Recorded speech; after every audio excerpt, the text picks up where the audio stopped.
Hey guys, Dr. Ben here, Functional Medicine Centers. Excited to have you on today. Going to talk about the thyroid gland, Hashimoto's, and a lot of things that you may have heard of, but you're not quite sure what it all means. So let's put it together, show you those signs and symptoms, but then also give you some action steps, things that you can do if you don't know you have it, but you want to know, but also so what you can do about it, what you can do to actually help improve and repair your thyroid gland. So welcome. Functional medicine is all about getting to the underlying why. So same thing here, thyroid. 80% of the women that have low thyroid have Hashimoto's. Why is that? That's not just, oh, my thyroid went haywire like I'm going to show you. It's actually underlying reasons why. And that's what we need to figure out, and that's what we help people with every single day. So go ahead and pop down below where you're watching from. Love to see people all over the country, all the way from North Dakota to Texas and from California to Maine and everything in between. So love seeing you guys. And then if you've got questions on your thyroid, put those down below as well. Even if you're watching this later, we keep an eye on the page and we'll answer questions of any kind.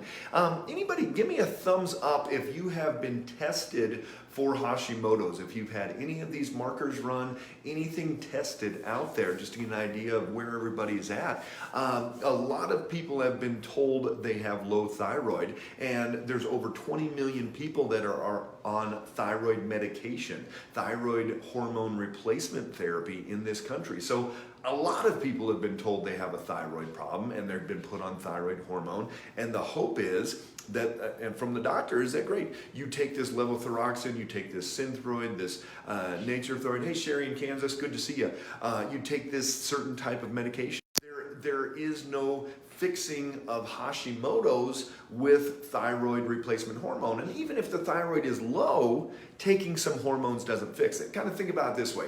If you're low on your female hormones, your estrogen or progesterone or testosterone, and you take replacement hormones for a month or 6 months or 12 months, you didn't fix the problem. You go off those hormones and it's not like, oh great, I don't have to be on hormone replacement anymore, everything is fixed. That's not how it goes. So what we look at is, let's get to the underlying why, figure out why the thyroid is going haywire. If it is just the thyroid, why is that happening? If it's the pituitary, if it's the adrenals, all these other issues that can affect the thyroid, but the number one reason why is Hashimoto's. So a lot of you may have heard this term, Dr. Hashimoto. He discovered the autoimmune to the thyroid, and most people think it's autoimmune just to the thyroid. So autoimmune means the body is attacking its own tissue, recognizing self as non-self. And yet what we look at is that's not the only type of Hashimoto's. I always ask people, do you know which of the two types of Hashimoto's antibodies you have? And most people don't. So there's one, the TPO, which is to the thyroid itself, and the thyroglobulin antibodies, which is going to be to the bus that transports the thyroid hormones around the body. So you can either be attacking your own thyroid tissue, or you can be attacking the system that is transporting thyroid around the body. So it's important to know. It's going to direct us in how we go about treating other systems in the body, not necessarily downregulating that autoimmune reaction, but just helping those different systems optimize as well as possible. So first thing you need to do is figure out, so if you get diagnosed with thyroid issues, you need to figure out, is it Hashimoto's or is it not? The vast majority of doctors, even endocrinologists, will not be testing you for Hashimoto's. Most of the people, again, give me a thumbs up if anybody has had a Hashimoto's thyroid antibody test done out there. If they have, the vast majority have had to request it themselves. So pop down below if you had to ask your doctor for those antibodies, or if they did it on their own. Most of the doctor's being asked by the patient to do that. So this issue with the antibodies, and 80% are going to be dealing with Hashimoto's, dealing with that autoimmune reaction going on. So what we've got to do is first figure out if it is Hashimoto's, if we do have those antibodies, and then number two, if it is, then we have to think about it not as a thyroid problem, not as a thyroid disease, but as an autoimmune disease that is affecting the thyroid. Just like my mom's autoimmune MS, multiple sclerosis, she did not have a nerve disease. She had an autoimmune disease that was attacking attacking the nerves. And as she downregulated that immune inflammatory cascade in her body quit attacking the nerves, her body was able to heal, and she no longer has MS. Same thing with Hashimoto's. You need to downregulate that inflammatory cascade, help that immune response, figure out what systems are driving that inflammatory process, and then you go about healing. And that's the big part of what we look at, is whether it's autoimmune for Hashimoto's or rheumatoid arthritis or MS or lupus or any of these different autoimmune conditions, it's the same thought process. We've got to calm down and downregulate this inflammatory cascade in the body. So number one, test for your Hashimoto's, the TPO and the thyroglobulin. Number two, once you get that, then you have to not think about it as just taking some thyroid hormone replacement, but you have to think about which systems are driving that autoimmune reaction. And so again, over 20 million people in this country are taking some type of thyroid hormone replacement. It's the number one best-selling drug in this country is levothyroxine. So we've got to figure that out. Some of the signs and symptoms, a lot of people will have fatigue, they'll have tiredness, energy issues.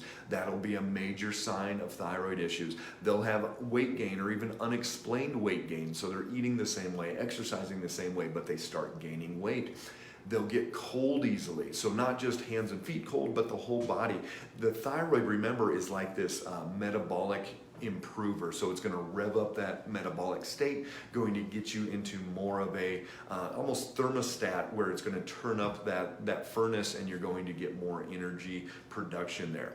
Joint and muscle pain. So if someone starts getting joint and muscle pain, any type of inflammation can come about from that as well.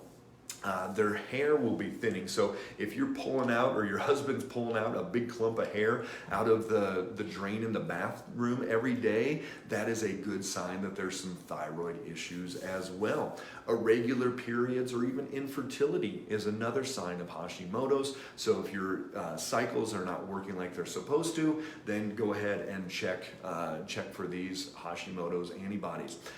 Any type of depression, or I always say crying at commercials. Some of you may be crying at commercials out there. Give me a thumbs up if anybody cries at commercials.